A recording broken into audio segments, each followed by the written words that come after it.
All right, let's dive into one of the biggest questions there is, inspired by Yuval Noah Harari's incredible book, Sapiens. It's a simple question, but the answer is anything but. How did we, a species that started out as basically just another ape, end up running the entire planet? I mean, really think about that. For most of human history, we were not a big deal. We were hiding from predators, not hunting them. We were somewhere in the middle of the food chain. So what on earth happened?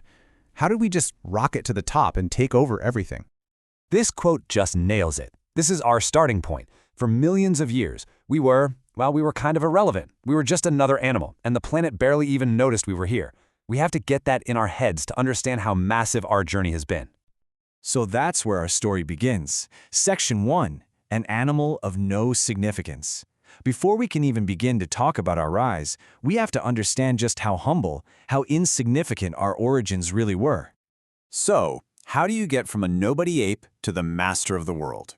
Harari says it all boils down to these three massive transformations. They're the turning points for our entire species. First, the cognitive revolution, then the agricultural, and finally, the scientific revolution. Each one changed the rules of the game completely. And that brings us to the first, and maybe the most important of those game changers, Section 2, the secret of imagined realities.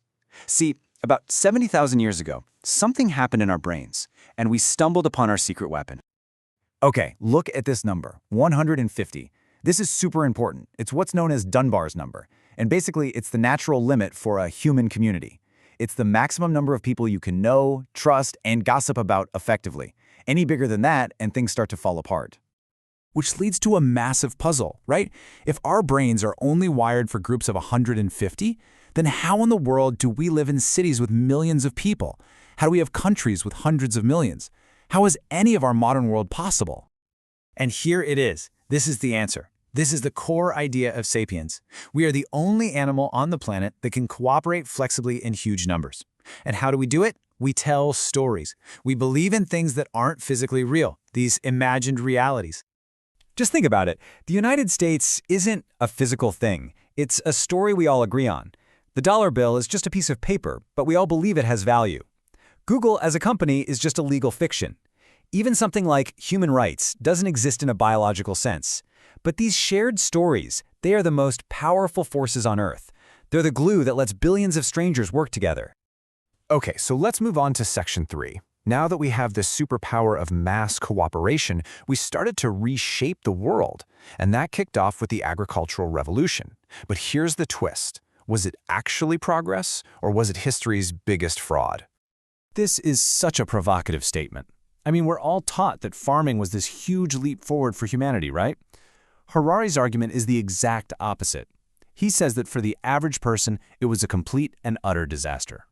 Let's just break it down. As a hunter-gatherer, your diet was incredibly varied. You worked way less, you were generally healthier, and your life was probably a lot more interesting. Now compare that to an early farmer. You're doing backbreaking labor all day, you're eating basically one thing, like wheat or rice, so you're malnourished, and you're crammed together in villages, which are perfect breeding grounds for disease. Doesn't sound great, does it? So why? Why would we do this to ourselves? Harari calls it the luxury trap. It didn't happen overnight. It was a series of small, seemingly smart decisions. Hey, let's plant a few seeds here. It'll be easier. But over generations, these tiny steps trapped us. We ended up with a much harder life, a bigger population, and absolutely no way to go back. And that brings us to today, our final section, and the most dramatic revolution yet. This one forces us to ask a really uncomfortable question. Are we witnessing the end of Homo sapiens? For the entire history of life on this planet, 4 billion years, there's been one simple rule: natural selection. Evolution was blind. It had no goal. Things just happened by chance, and whatever worked survived. Well, that era is over. For the first time in 4 billion years, the fundamental rule of life is changing. Life is no longer being shaped by blind natural selection. It's being shaped by intelligent design. Our intelligent design. We are literally starting to rewrite the code of life itself. Harari says this is happening in 3 main ways. 1, through biological engineering, think gene editing. 2, through cyborg engineering, merging our bodies with machines.